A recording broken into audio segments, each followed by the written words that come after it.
Hi, my name is Haley Fernandez. It is April 6th. Before we get started, I'm going to ask my patient here for verbal consent to have this uploaded onto YouTube for my instructor to grade as enlisted. Yes.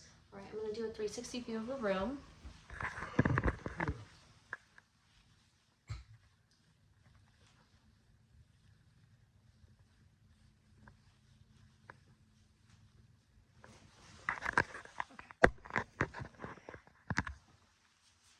All right, before we get started, I have washed my hands. I have my stethoscope and my ruler and my straight edge, which will be my pin light. So if I were in the clinic, I would have my patient's shirt off, but for modesty reasons, we're going to keep the shirt on for the video.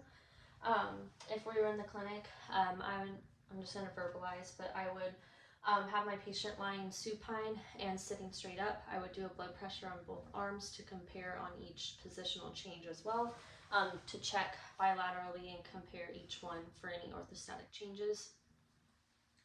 And then now I have my patient's head at the 30 to 45 degree angle. I'm going to have my patient look to the left. That way I can see the right side of his neck.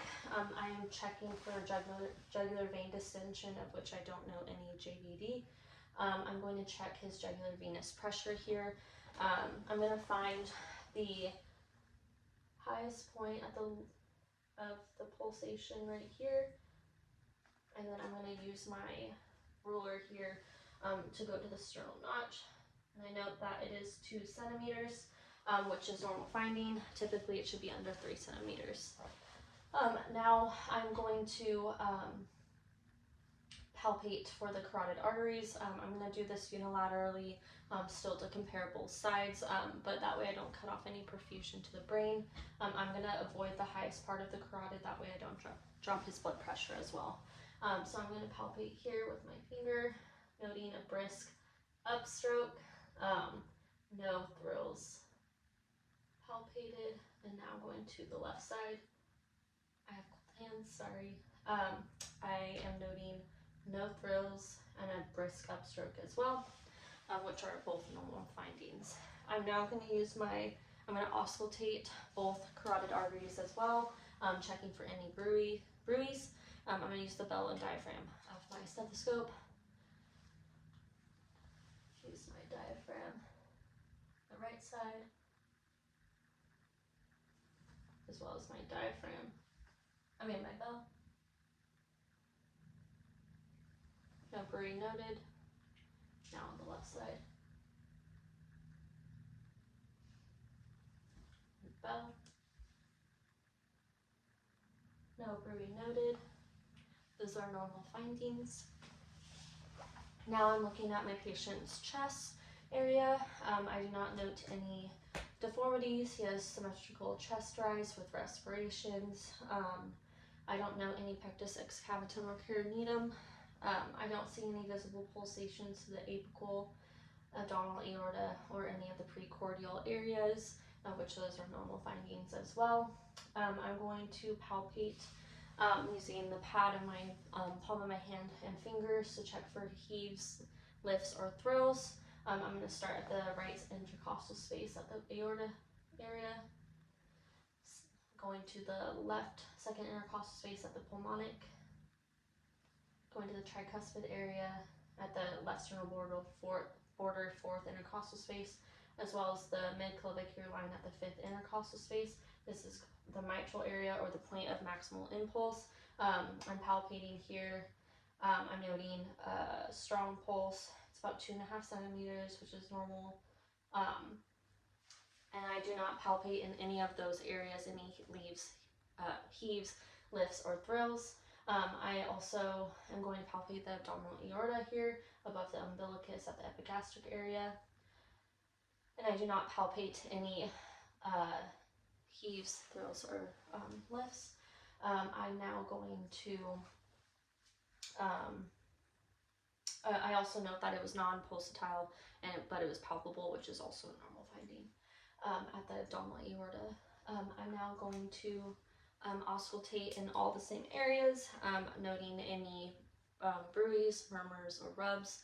I'm trying to listen for the normal S1 and S2 sounds as well. I'm going to start at the aorta or the right second intercostal space with my bell and diaphragm.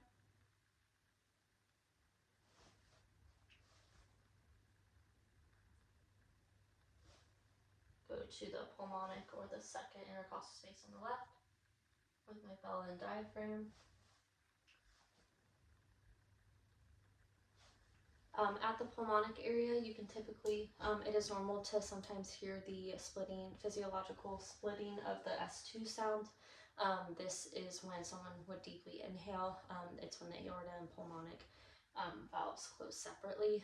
It is a normal finding. I'm going to continue on to the left sternal border at the third intercostal space, which is Erb's point, with my bell and diaphragm.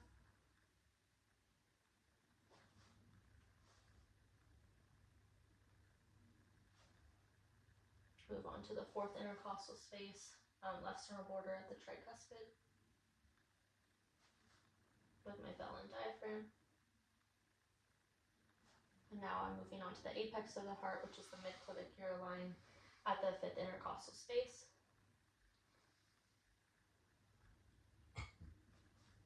With my bell and diaphragm. I do not hear any murmurs, no bruits. I do not, I hear the normal S1, S2 sounds and no additional sounds.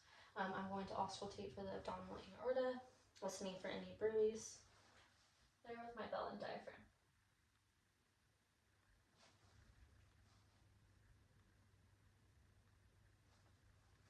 No bruise noted, which is a normal finding. Alright. Now that I've auscultated, I'm going to look at my patient's overall body color. I notice that he is pink. His skin color is warm. His cap refill here, I'm going to his fingers. It is less than 3 seconds, which is normal, as well as on his toes.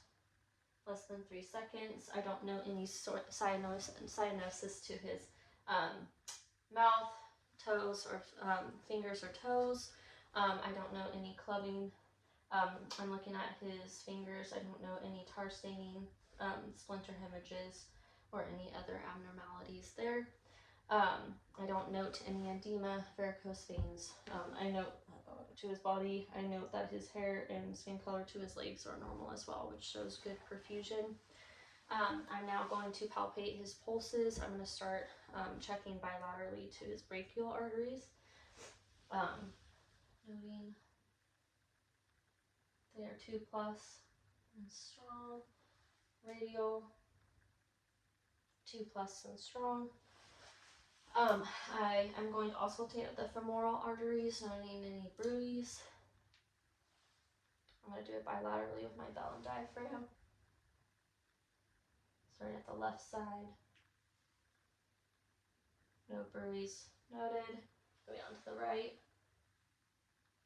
And my bell and diaphragm. No bruits heard.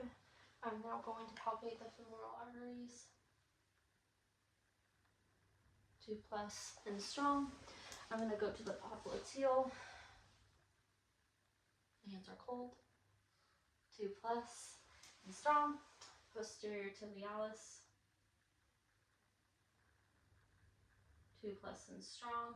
Dorsalis pedis. 2+ and strong, all bilaterally, all normal findings. And at this time, that concludes my cardiovascular exam. Thank you.